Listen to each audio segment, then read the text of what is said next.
What I'm going to be talking about is the water requirements in coal processing. Leading from that dry beneficiation of coal, some of the benefits and the disadvantages of dry processing, because unfortunately you never have just the one or the other, you've got to have both. And then we'll just have a quick look at the status quo of dry processing in South Africa. Okay, so current coal processing practice is that we use dense medium. And as you all know, this process is very efficient. Typically, processing a ton of coal with a dense medium circuit takes about 150 liters of water. Most of that water is lost with a slurry, and it's possible to recover some of that, but not all of it. And this is because the practice of pumping slurry to ponds. So this used to be a familiar sight in South Africa, not so much anymore, but there are still some of those around. We've mentioned that water is a scarce resource in South Africa. Ask anybody who comes from Cape Town, they'll confirm. And the mines are under a lot of pressure to reduce water use. And nowadays a new trend as well is that a lot of these mines open up in areas that are very remote, far away from water sources, and they just don't have water to use for processing. And of course the greenies are pushing the coal mines very hard. It's still possible to get permission for a slurry pond, but it's not easy, and it's getting very expensive to build them as well. So a lot of the new plants and even some of the old ones are installing filter presses now to close the water circuits. The benefit of this is that it reduces the water use from 150 liters per ton to about 50 liters per ton. But you still need water. Of course, you don't have slurry ponds, so from an environmental point of view, that's much better. But complying to the environmental laws is very expensive, because unfortunately, filter presses are very expensive to buy, and they're also quite expensive to operate. So this is just an example of one of the filter presses, and you can see that the cake from that press is about 24% moisture, and it's dry enough to put on a conveyor belt, and it's also good enough to pick up with a front end loader and take to a discard dump. Okay, so this has led to dry processing. Sorry, let me come back one. So the introduction of dry processing, or shall I say the reintroduction of dry processing, it's a response to the shortage of water available. As you probably know, dry processing was very extensively used in the past, especially in America, where they processed large tonnages of coal with dry processing. As in South Africa as well, we phased out dry processing because of the more efficient dense medium processes and the increased mechanical mining methods, which created more and more fine coal, more and more wet coal, but nothing is ever passed. So the reintroduction of dry processing was pioneered in China, especially because they have some of their coal fields in very arid areas. And they have the advantage that their coal is very easy to process. But the driver for dry processing is definitely the need to process coal in arid areas and without water. And this trend is not just localized, it's international. Countries like China, even America, India, and South Africa, they're all looking at the same needs. So obviously we do too.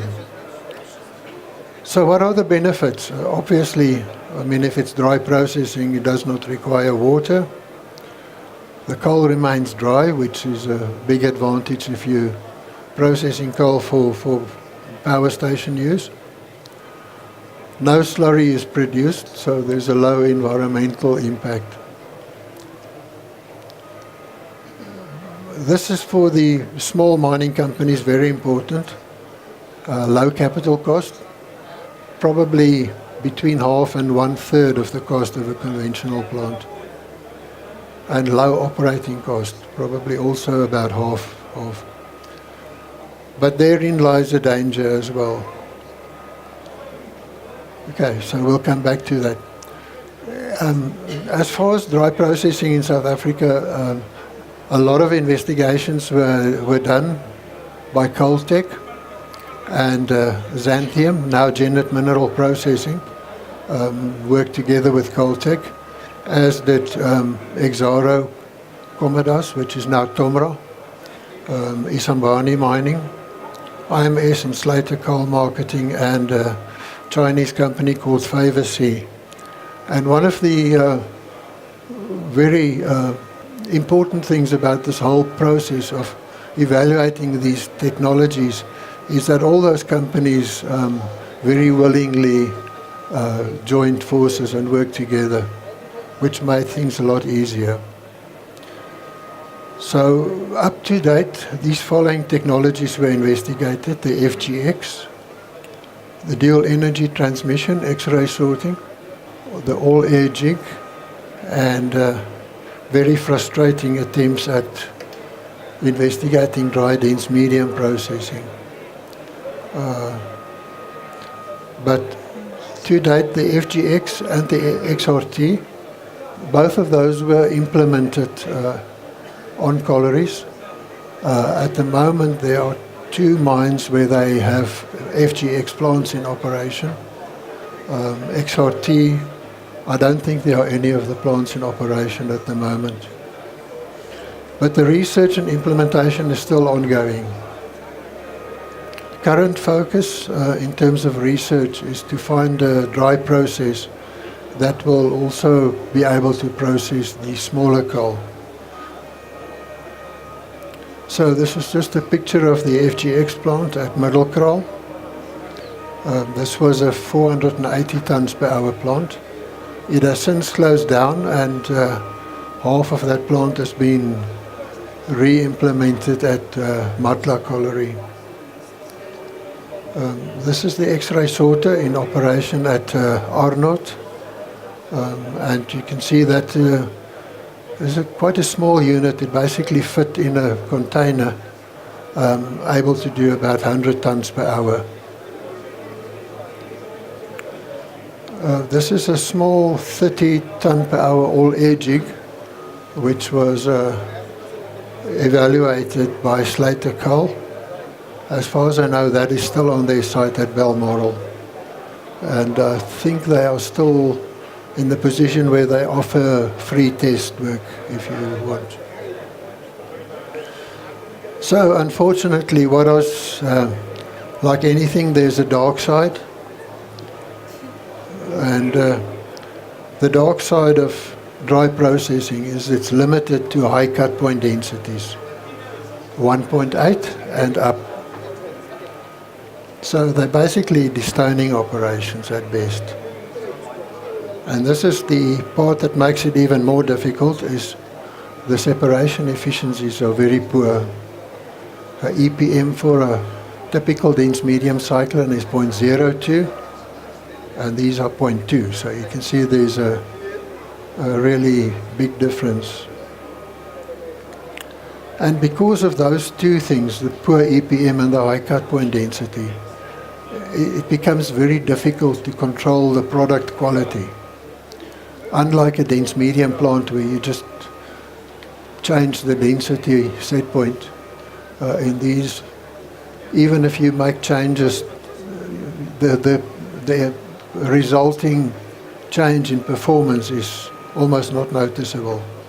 So you basically take what you get. And then of course dust is a problem, except in summertime when it rains. And that's also a problem because then the processes don't work so well. Okay, so just to show you that this is the small 10 ton per hour pilot FGX plant that we did most of the test work on. And you can see that you need a dust mask when you work there. And when you load the coal, it looks like that. Okay, so the benefits for small companies, as I've mentioned earlier, is low capital and operating cost. Plant can be constructed in a short time. It's easier to obtain the necessary permits because there's no water licenses and all those sort of things. So it becomes very attractive. So first thing a lot of these companies now do is they consider dry processing before they even look further than that. But it's not for everybody and not for every application. Some of our coals are just too difficult to process, and you could end up with a plant that cannot do the job that you intended it to do. So you have to choose very carefully. So the poor efficiency, you get a lower product yield. It's difficult to control the product quality, and you have to ask the question whether it's economical. Sometimes buying cheap is expensive. So you have to do your homework much in more detail than when you do a conventional plant. You have to know the washability of the coal better. You have to understand the quality of the product that the customer wants to buy from you. And you have to sort of convince yourself that you'll be able to do that on a longer term basis. Jeremy laughs because he knows the standard answer for everything in coal is it depends. Okay? So it even applies more in this case. So you need to require, the requirement is to compare the options for every application. This is not a blank technology that you can apply right across the spectrum. Okay, so there's distinct advantages, but you need to consider all those factors. If you don't have water available, the choice becomes easier. But the nature of the raw coal and the clean coal specifications are the important things. And then obviously the duration of the project is also important. If you are just going to rework a discard dump and in 6 months' time it's gone, this becomes a logical type of choice. If you have a contract with Eskom for the next 20 years, this may not be the right choice. Okay, and then specific factors for each and every mine. Okay, thank you. That's it.